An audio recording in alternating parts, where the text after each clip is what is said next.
Hi, it's Kim Darwaza here, your Northern Virginia realtor, and I'm here with a quick market update. So, July and August are historically slower months because everyone's on vacation.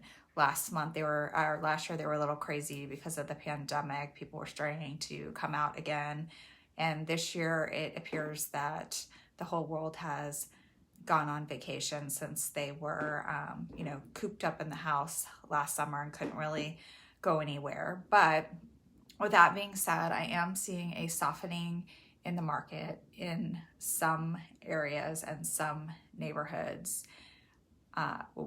Not everywhere, but I'll get into that a little bit. And then generally, historically, things pick up after Labor Day until about Thanksgiving, and then it gets quiet over the holidays. And then around here, the spring just starts to me like January 2nd. But anyway, so in my particular case, I was able to get a buyer contract through. It was not a multiple contract situation. We are going to be able to do a home inspection and a radon inspection, and we didn't have to waive financing and appraisal, which I've had to do for other clients this season. This particular house was on the market for a little bit. It's a gorgeous house. It's definitely, it's in the mid-9s, so it's in a higher price range. But I have other clients who are looking basically in the Oakton High School pyramid, and it's that market is still raging. Like Miller Heights is still like on fire. There's like one house that's not selling, and they tried to sell it a few years ago, and it's just like the weirdest layout. So I get that, but everything else is going very quickly over there. Also, when you get into Franklin Farm, anything in the Waples Mill Elementary is going quickly. And I even showed a house that was in the Madison Pyramid, and I just thought it was such a weird layout. It was like kind of like a tree house. It was cool, but there were like windows in the bedrooms that went out into the hallways. There's just a lot of like quirky stuff, and that one went over the weekend as well. So it's like you just don't know. It's just the certain areas, and then you go out to further or to Reston or other places, and it's definitely softening. I've seen price reductions. So like I've said before, you cannot overprice your house. I even had one in South Arlington that we had to do a price reduction. So with that being said, the mortgage payment pause is coming to a hold, and your lender will reach out to you if you've been involved in that. Also, the where you haven't been forced to pay your rent, that's going to come to an end, except for in certain extenuating circumstances. So things are getting back to normal as far as that concern. This month's overall home buyer demand rating is an 86 on a 0 to 100 scale. It was 88 last month, so it did go down slightly, like I said, the softening. But let's not get confused here. If you're a buyer, it's still a hyper competitive market, but this might be your window to slide in and get a house and be able to do that home inspection and maybe have some other contingencies where you couldn't have done that last month or the month before. So if you've been on the fence, definitely now is time to think about it. I was doing other clients that have had to do what's called a walk and talk inspection, and that's basically where I schedule an appointment, a showing appointment, an hour to an hour and a half. My inspector comes out. They charge anywhere from $200 to $300 based on the price of the home, and they basically walk and talk. There's no report. They do structural, they do major systems, and usually while they're doing that, I'm running around just trying to do like the walkthrough I would do like right the day before closing. So checking the appliances, checking to make sure none of the sinks leak, making sure the light switches work, just basic stuff like that, making sure the window's open. So that's a walk and talk. And even in the competitive market, a lot of times if there's multiple offers, even if you do an inspection for void only, they're not going to take your offer. So a walk and talk is a good way to at least cover the basics, and that way it's better than nothing, and you have a chance of actually getting the house, because if you do a home inspection, you're probably not going to get the house. So anyways, that's an option that we do, and I've had multiple inspectors do them for me, because we have to do them like on the fly, and so everyone's schedule is just completely booked. So anyways, so that's that. And then with some of the houses I show have septic fields, so I'm not really able to do a septic inspection because that requires digging up people's yards and looking at diverter boxes. So I can't really do that. So that's another gray area that can not go well, because people get roots in their systems and stuff like that. So it's just something to think about.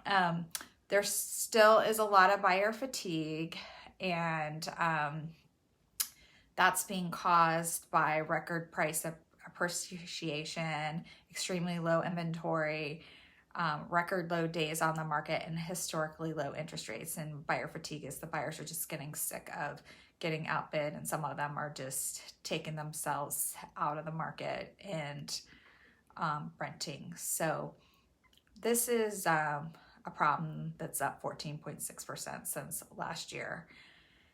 It's still a seller's market, and basically what that means is if there is less than 6 months inventory, which I don't, in my 17 years, I mean, I've never really had a listing, except for if it was really special or huge or it's been on the market. I really haven't anything that's ever been on the market for 6 months, even when we've had bad markets before.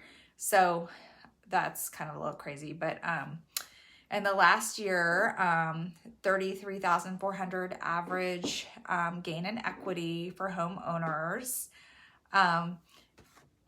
216,000 is the average equity for people with mortgages, meaning like if you have like a $500,000 mortgage, or your house is probably worth $716,000, if that makes sense. 38.2% of homes are owned free and clear in the US, which is like amazing. And so they've seen an increase. That 33,400 in equity gain is a 19.69 increase percentage wise. So anyways, sellers are entering the market historically late in the season. So sellers also need to understand they can't be too unrealistic, because people do have limitations. So, you can't just try to sell your house for whatever you want. It's not, people see stuff in the news and media and they think they can, I'm going to sell my house. Yeah, it's not going to happen. So, mortgage rates are projected to go up on average to 3.5% by Q2 2022. Right now, land, labor, and lumber dominate builder concerns, but we're starting to see relief in lumber prices. There's a labor shortage, which is causing all sorts of problems. I have friends that are trying to build additions on their house, and they get these bids, and the companies are like, we can't even start for 5 months because we just have a labor shortage. And a lot of that stems from people were laid off and they're actually making more money on unemployment. We see a lot of this in landscaping. Not trying to have a political discussion here, but so that's causing that. But these people should be coming back into the marketplace, because that little free ride of government stimulus is probably going to come to an end here. So right. So 96% of people have at least 10% of equity in their house. So that's why there's no concern for foreclosure or a bubble or that kind of thing.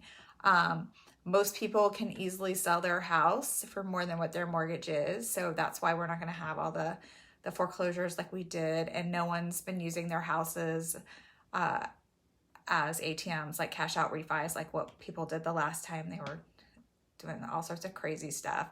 The second home market, so beach properties and stuff, was up 27% during the pandemic, and now everyone's going back to work. Their kids are going back to cheerleading practice or baseball or whatever, and they're like, and they have to go back to school, so now they're like, oh, I don't know if that was the greatest idea to buy the second home. So we may see some investor property really coming on the market because people are like, did that impulsive purchase that probably wasn't like the greatest. What they were saying too, when I was in Duck, which was interesting, a lot of the stores weren't open as late, and they said part of the problem was because a lot of people had bought properties and were actually living in them, unlike the traditional second home market where they buy it and they rent it out and they stay in it only like 14 days a year or whatever it is you're allowed to optimize your taxing position. So the people who are staying there as their sort of like primary residents, so to speak, during COVID, they aren't going out to these shops because, you know, when you're on vacation, you go to these little shops and you buy things that you would normally buy that you don't do every day. Well, because so many people in the Outer Banks are just sort of using it as their temporary home, so to speak, they're not going out and buying all the little vacation purchases and stuff like that. So a lot of those businesses have seen decreases in their sales, which is kind of sad to me because I always love going in all that when I'm on vacation. So let's see what else. Again, they think, you know, the transactions are going to be very, very high in 2022, like they were this like 6.5 million, like they were this past year. Historical appreciation is 3.8%, and that won't go down till at least 2023. And they're projecting, like, if you buy a house today, and again, this is like based on like if you buy a $200,000 house, it's going to be different than you buy an $800,000 house. But they're saying that you will probably get $100,000 in equity over the next 5 years. So it's still a really great time to buy. And the only houses really that I also see that aren't selling as quickly, where it's more of like what the normal market was for those homes, is houses over $2 million in my little Fairfax County area. Arlington, that's probably different. I don't sell as much in Arlington. I probably sell a couple homes a year, but that's it. So I'm not really the authority on that market. So anyways, those are my market updates for this week. And if you have any questions, as usual, you can comment below or call, text, or email me, and I'll be happy to answer anything. You're not bothering me. This is my job, and I really enjoy doing the research. So thanks for watching, and have a great day.